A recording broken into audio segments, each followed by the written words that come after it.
Hello everyone, so now we're back in the home screen. So under app bar, we want to add a body. So what we want to do right now is to add a grid view under the app bar, and what this grid view will do is display a list of notes. Now these notes will come from the database. So we have to find a way to get data from the database, and whenever anything is updated in the database, it should reflect that in the UI right away. So in order to do that, there is a helpful builder that we're going to use. So it's called value listenable builder. And this takes in two parameters. So a builder and a value listenable. So first one is value listenable. Now it also takes in an optional third parameter, which is a child, but we're not going to use that. So here in the value listenable, we're going to say hive.box, and then the box is called notes, and then we're going to say .listenable. Now in order to do that, we need to import two packages, Hive and Hive Flutter. So we say Hive, and then we'll copy that, and then let's do this, and then underscore Flutter. So now you can see that the error has gone away. Next we have the builder. So the builder takes in three parameters, context, and then the second will be the database, the box itself that will give us the notes. And then the last parameter is the child parameter that we said is optional, so we can just do an underscore to say that we're not actually going to use the third parameter.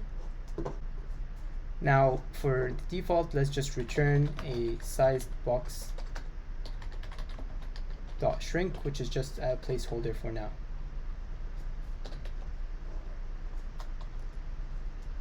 So let's create a grid view builder. So here, instead of the size box dot shrink, we're going to say grid view dot builder, and this takes in a grid delegate. So we'll say const sliver grid delegate with fixed cross axis count, and then it will take the cross axis property, and we're going to say if we're on web, if so k is web, we want it to be 4, otherwise 2. For the item builder, we are going to say an index.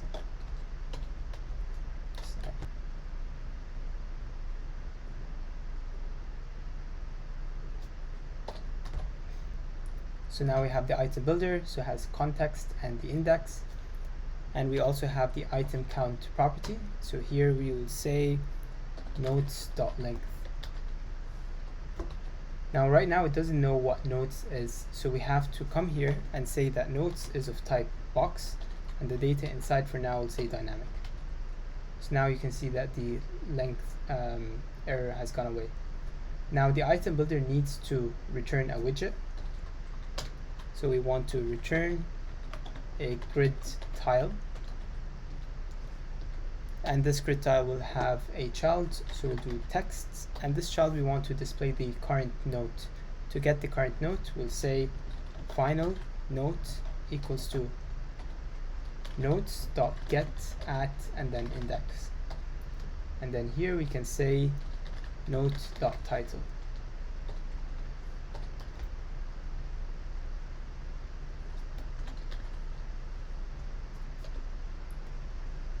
So like we said before, so the notes is the box that's coming from Hive, and it has a method called get at, and then it takes in an index.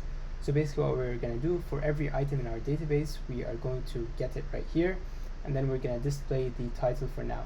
So we said that notes has three properties, so it has the title, the body, and the date. So back here we're just displaying the title for now in a grid tile. So once we have data in our database, you will see the tiles appear here. Let's add the new screen that will allow us to add notes to our database. So under screens, I'll create a new file, and I'll say add note screen.dart, and I'll say stateless widget, and then add note screen, and then I'll import the material package. And then here let's add a scaffold for now. Now let's also add an ID to this. So say static const string ID, and then add underscore note underscore screen.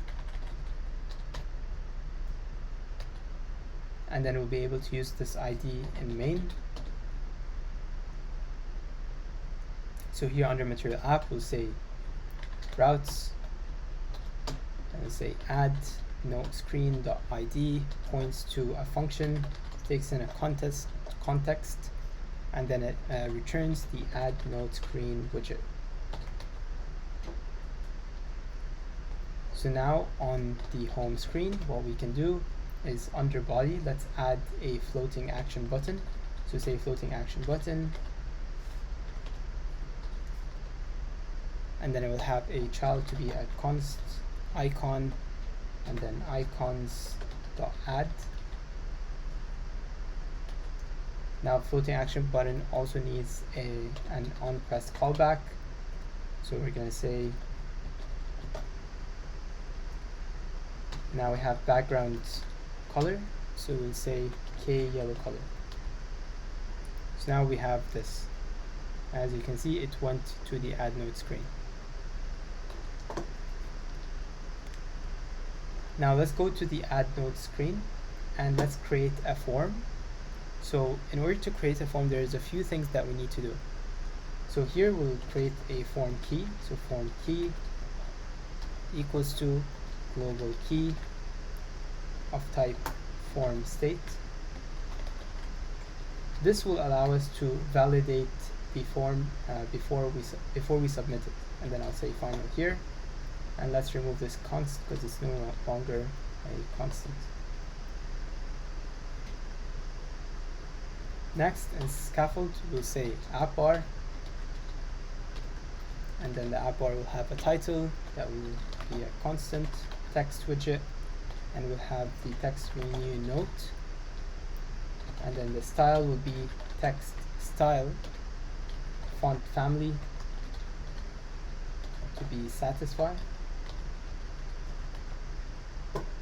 So now when we click this, you can see the new note widget. And then under the app bar, we'll have a body, and this body will be a single child scroll view. This will allow the screen to scroll if it overflows, and that will be a column. And this will have an array of children. Let's add a comma here, and then under children we'll add two text form fields. So these will be input fields, and then we'll add a controller to that. So first one will have a title controller, which will allow us to enter the title, and for the second one will have a body controller. Now let's create these controllers. So at the top here, I'll say final underscore title controller is equals to text editing controller. I'll copy that here, and then I'll say this body controller. With the controllers, we'll be able to access the data or the text that's in these fields. Now let's style these inputs. So the first one, let's wrap it with a padding widget, and then let's give that a padding of 16 all around. And for the text form field, let's add a decoration property, and then we'll say input decoration, and then it will have a border, and this border will be an input border dot none, and hint text will be title. So basically we remove the border at the bottom, and then you can see that the text is title. And let's also add a cursor color. So cursor color to be K yellow color, so it matches our theme. Let's do a similar thing for the second text form field. First we'll add the divider here. So this divider will add a thin line between the two inputs. And then in the text form field, we'll wrap this again with a padding.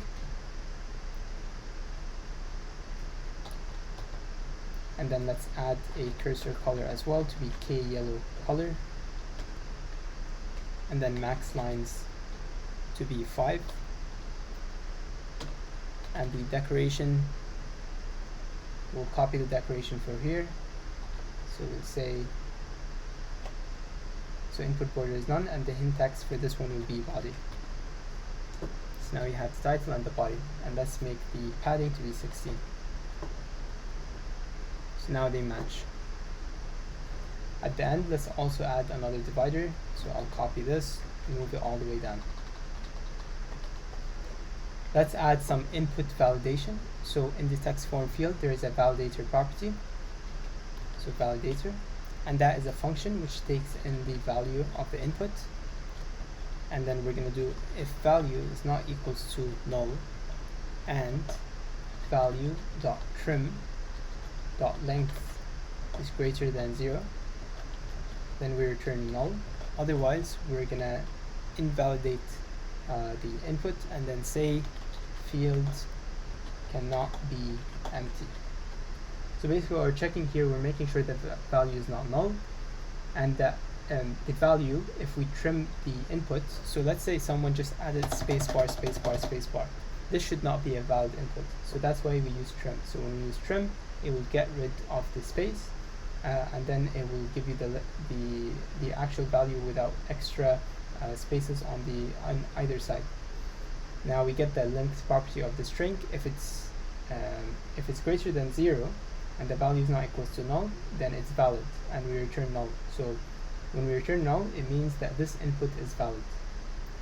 Now, if either of these conditions fail, we will return a string that says field cannot be empty. So this will show here, and the user will not be able to submit the form. Now let's do the same exact thing for the body field. So every node must have both a title and a body. Now let's add a button at the bottom. So we'll say elevated button, and then for the onPressed, we're going to make it call a function called submit, which is going to need to take a context. So we're going to come here, we're going to create that function. So we'll say void underscore submit, takes in a build context, and we're going to submit our value. We're going to write this later on. And then for the child, we're going to add a text that says add note. Now let's also add some decoration here. So first, let's add a style. This style will be button style, and it will have a background color. So to give it a background color, we have to use a material state property, and we say dot all, and then we make it k yellow color. So now the button will be yellow, and then we'll also give a foreground color. So we'll say material state property dot all, and then we add k dark gray.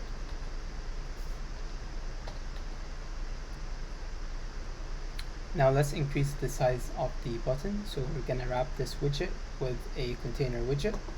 So we're going to give it a width of double dot infinity, and then we'll add a height of 50. Now on web, we don't want it to take the entire width of the screen, so what we're going to do is add constraints. So say box constraints, and then maximum width to be, let's say, 500.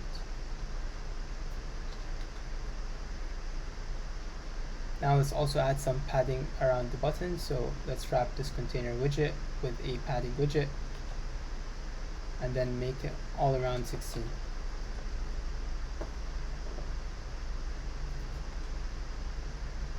So let's handle the submission of our form. So here in the submit function, what we're going to do is we want to validate the inputs. So we're going to say underscore form key dot current state dot validate. Now this value could be null, so we need to add this. However, we also need to check that the value is not null first of all.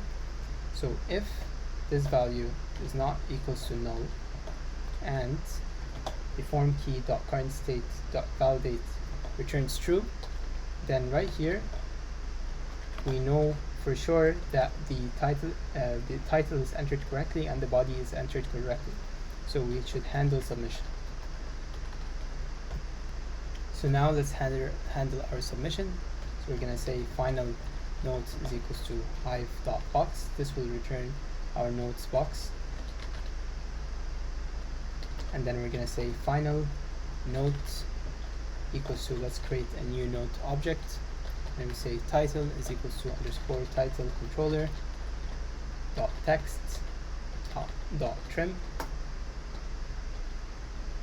and then we'll have a body to be underscore body controller dot text dot trim, and then lastly the date will be date time dot now.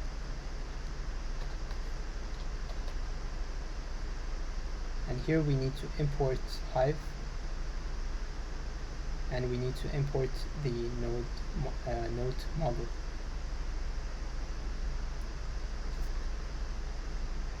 Next, we need to call notes.addNote,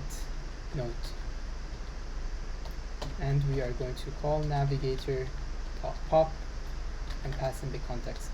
So once we click on add note and the note is added, it will go back to the home screen. Now let's wrap the column widget with a form. So we'll create a new widget here, and then we'll call it form, and then it will have a key to be underscore form key. Now we can test it out. So if we submit this without adding any title or body, we say field cannot be empty, field cannot be empty. Now if I add a title and a body and I add note, it will go back and you can see that it added the widget. Now if you go to the home screen, you can see that here we're displaying a grid tile with the note.title. So you can see that here, if we for example change this to body and save that, I will show the body instead.